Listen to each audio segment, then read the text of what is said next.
À 20 ans, alors que j'étais encore étudiant, j'ai créé une petite entreprise ou plutôt un side project. Ce business m'a permis de gagner un peu d'argent, mais surtout d'apprendre énormément. Dans cette vidéo, je vous partage des conseils pour entreprendre jeune en tant qu'étudiant ou à côté de votre travail.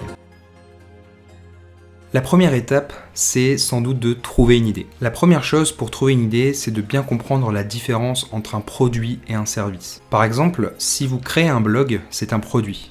Si vous rédigez des articles pour des entreprises, c'est un service. Si vous créez une chaîne YouTube, c'est un produit. Si vous créez des miniatures et du montage vidéo pour un YouTuber, c'est un service. Si vous créez votre boutique e-commerce, c'est un produit. Si vous proposez des services de coaching pour les boutiques e-commerce, c'est un service. Personnellement, j'ai commencé par le produit. J'ai d'abord commencé par un compte Instagram que j'ai développé, puis en même temps un blog où je rédigeais des articles, puis ensuite j'ai créé des formations en ligne. Ça m'a permis d'apprendre comment on crée un site internet, comment on vend des formations en ligne, comment on rédige des emails, comment on écrit pour vendre, comment on gère des réseaux sociaux. En gros, ça m'a permis de développer plein de compétences. Alors, pas très précises, mais des compétences globales sur beaucoup de sujets. Donc, moi je suis parti d'un produit et vous pouvez aussi partir d'un service. C'est notamment ce que recommande de faire Ali Abdaal dans sa vidéo où il explique ce qu'il ferait s'il devait repartir de zéro. Alors, je vous décris un peu son processus. D'abord, vous travaillez dans un job quelconque pour gagner de l'argent. Cet argent va vous permettre d'acheter le matériel nécessaire à la tâche que vous voulez, au service que vous voulez accomplir. Par exemple, ça peut être un bon ordinateur. Une fois que vous avez le matériel, vous vous formez, ou alors vous vous formez en parallèle, mais en tout cas vous vous formez donc par des formations, etc.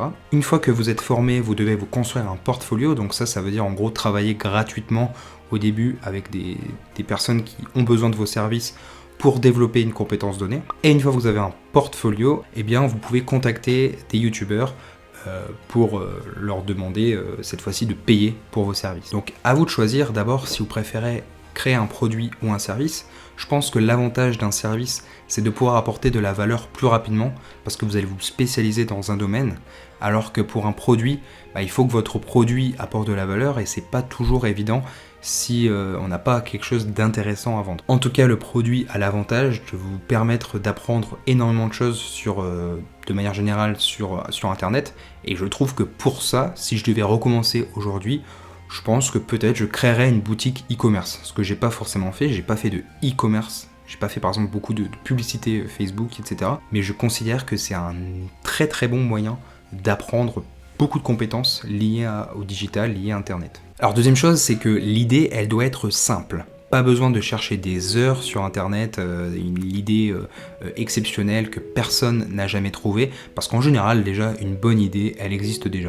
Donc un bon moyen de trouver une idée, c'est de copier ce qui existe déjà, mais de le faire mieux ou différemment. Des exemples d'idées simples que vous pouvez faire: lancer un blog sur un sujet qui vous passionne et le monétiser grâce à l'affiliation. Lancer une boutique en ligne, vendre ses services sur 5euros.com, acheter des articles sur Le Bon Coin et les revendre plus cher. Choisissez rapidement une idée et une fois que vous avez choisi votre idée, ne revenez pas en arrière. Ne vous posez pas 10 000 questions sur est-ce que je n'aurais pas dû faire ci, est-ce que je n'aurais pas dû faire ça, pour éviter ce qu'on appelle le syndrome de l'objet brillant. En gros, le syndrome de l'objet brillant, c'est l'idée selon laquelle vous avez envie de toujours tout faire, alors qu'en fait, il faut se concentrer sur une chose pour devenir bon dans cette chose. Tout ça pour dire que le choix de l'idée de départ n'est pas si important que ça. Ce qui va être important, c'est de choisir rapidement et de commencer très vite. Deuxième étape, donc, commencer. Commencer, moi j'ai 3 mots à vous dire: commencer rapidement, simplement, modestement. En fait, Internet a permis de rendre la création d'un petit business, d'un petit side project très facile. Aujourd'hui, il est très simple, très facile, sans savoir coder, de créer un site internet en partant de zéro, sans savoir coder. Moi par exemple, j'ai utilisé WordPress et avec plusieurs plugins, notamment Divi, qui m'a permis de faire tout ce qui est design en drag and drop. Vous êtes peut-être une génération qui avait grandi avec les réseaux sociaux, donc peut-être que vous sous-estimez à quel point les réseaux sociaux ont un impact élevé. Donc si vous savez maîtriser les réseaux sociaux pour une marque, même par exemple en tant que salarié après, c'est super intéressant. Dites-vous que vraiment le fait de développer des réseaux sociaux, c'est une vraie compétence. C'est pas aussi simple que l'on croit parce qu'il faut de la consistance, il faut créer du contenu de manière régulière. Et le fait de le faire, déjà ça va dédramatiser la chose, vous allez acquérir des compétences rapidement, plus vite que quelqu'un qui n'a pas grandi dans ce milieu. Vous avez un vrai avantage et il faut vraiment en profiter. Donc, même si votre, entre guillemets, business, c'est simplement une page Instagram, vous dites c'est juste une page Instagram, bah en fait c'est super intéressant parce que vous allez acquérir des compétences que beaucoup de monde n'a pas dans l'économie d'aujourd'hui. Enfin, beaucoup de personnes se plaignent de ne pas avoir les informations nécessaires pour entreprendre. C'est parce qu'ils ne cherchent pas très bien, parce qu'aujourd'hui, quasiment toutes les informations sont accessibles gratuitement sur Internet. On est dans une économie aujourd'hui où l'information a tendance à être de plus en plus élevée, donc l'offre d'information, elle augmente énormément. Pourtant, la demande d'information, qui est notre attention, elle est limitée. Et donc, ce qui a pour effet tendanciellement de baisser la valeur de l'information. Alors, ça ne veut pas dire qu'une information perd en valeur, mais en tout cas, le prix pour y accéder, il se réduit énormément. Ce qui fait que, alors ça c'est plus un avis personnel, je pense qu'on va tendre vers une économie où l'information sera accessible à tous, et ce qui comptera, la valeur créée, ce sera plus vraiment l'information, mais ce sera ce qu'on en fait. Ce sera les actions, et c'est déjà le cas aujourd'hui, mais aujourd'hui il y a encore des informations qui se vendent. Moi je pense que l'information ne vaudra plus rien, l'information elle servira uniquement à faire autre chose, ce sera un produit d'appel gratuit pour autre chose derrière. Mais je pense qu'aujourd'hui, ce qui a vraiment de la valeur, c'est de faire des choses avec ces informations. Le deuxième mot, c'est simple. Donc ce que je vous conseille, c'est de faire quelque chose avec une faible ambition, entre guillemets. Alors, ne vous censurez pas non plus. Mais je considère que pour commencer, parce qu'il est bien de créer un premier business qui n'est pas un truc ultra complexe avec du code, etc.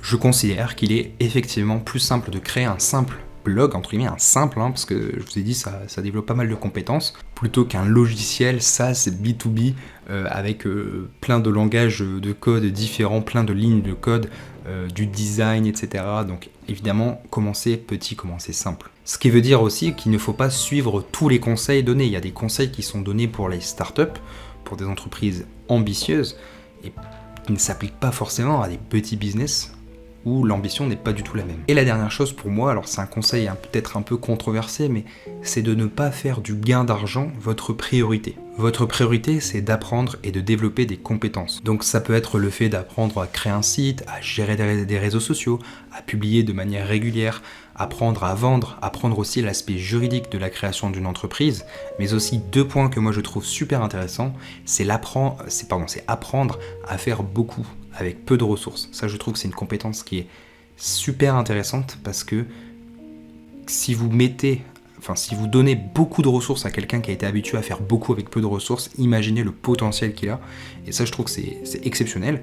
Et dernier élément, c'est le fait d'apprendre à apprendre. Parce que clairement, aujourd'hui, notre système scolaire, j'y reviendrai, n'est pas le meilleur système pour nous apprendre à apprendre. Le but, c'est pas d'apprendre par cœur des choses, c'est d'apprendre à faire des choses. Alors vous allez me dire peut-être que si le fait de gagner de l'argent, c'est pas une priorité, pourquoi créer une entreprise? Pourquoi ne pas simplement se former sans créer d'entreprise?